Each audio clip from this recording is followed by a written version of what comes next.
Hello मेरे अर्थशास्त्रियों, आज आपको एक और कहानी सुनाता हूँ। एक गाँव था और गाँव में गोपाल हलवाई था।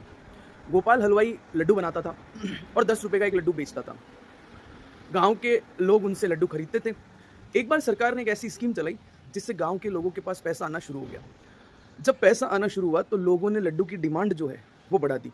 यानी कि जो इंसान 1 लड्डू लेता था अब वो वहाँ से 5-5 लड्डू लेने लगा।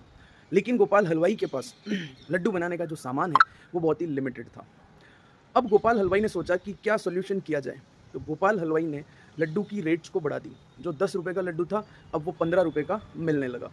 ऐसे करते-करते गाँव में सब्जी वाले ने भी ऐसा ही किया, गाँव में दूध वाले ने भी ऐसा ही किया और भी जितनी भी दुकानें थी गाँव में राशन वाले ने भी ऐसा ही किया। जब ये सारी चीज़ें लोगों को पता चली तो लोगों को एहसास हुआ कि कहीं न कहीं चीज़ें महँगी होती जा रही हैं। और यही कारण है कि देश में इन्फ्लेशन आता है। जब लोगों के पास पैसा ज़्यादा होता है, लोग डिमांड ज़्यादा करते हैं। जब लोग डिमांड ज़्यादा करते हैं, तो प्राइसेज़ बढ़ जाती है क्योंकि देश में रिसोर्सेज़ लिमिटेड होते हैं।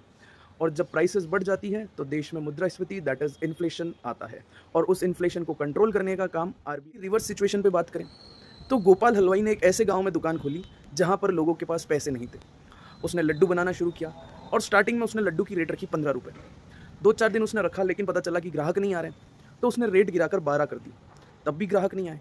फिर उसने रेट गिराकर 8 कर दी, देन उसने रेट गिराकर ₹6 कर दी, तब भी कस्टमर्स नहीं आए। एक दिन वो गाँव के लोगों के पास गया और उनसे पूछा कि क्या कंडीशन है, मतलब क्या प्रॉब्लम है कि आप लोग लड्डू नहीं खरीद पा रहे हैं? तो लोगों ने कहा कि भाई साहब हमारे गाँव में लोगों के पास पैसा नहीं है, सिर्फ़ उतना पैसा है कि हम अपनी ज़रूरत की चीज़ें खरीद पाएँ, तो लड्डू खरीदना हम लोग नहीं सोच सकते। तो ये सिचुएशन जब लोग अफ़ोर्ड नहीं कर पाते हैं चीज़ों को, लोगों के पास पैसा नहीं होता है, उस सिचुएशन को हम लोग डिफ्लेशन कहते हैं, उस सिचुएशन को हम लोग मंदी कहते हैं। इसको सुधारने का काम भी आरबीआई करती है।